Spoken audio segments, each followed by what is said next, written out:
Okay, on these ones, you're just trying to show the fraction that's up here. So you have 3 wholes total.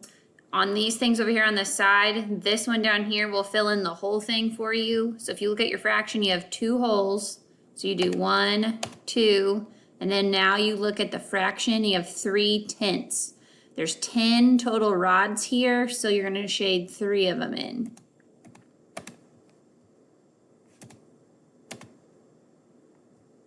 Okay, so from there now, you gotta make sure you read your directions up here. Now they want you to write this fraction as a decimal.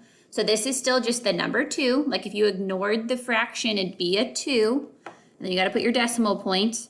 And then 3/10, you just put a 3 in the 10ths place.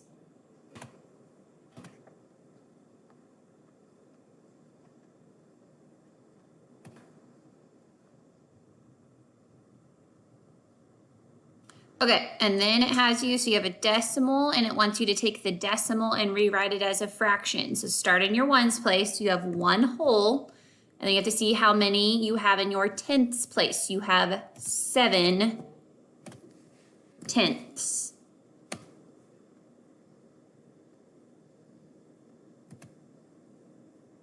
Okay, and then it's gonna have you do the same thing down here like it did on that first one. So hopefully this will get you started.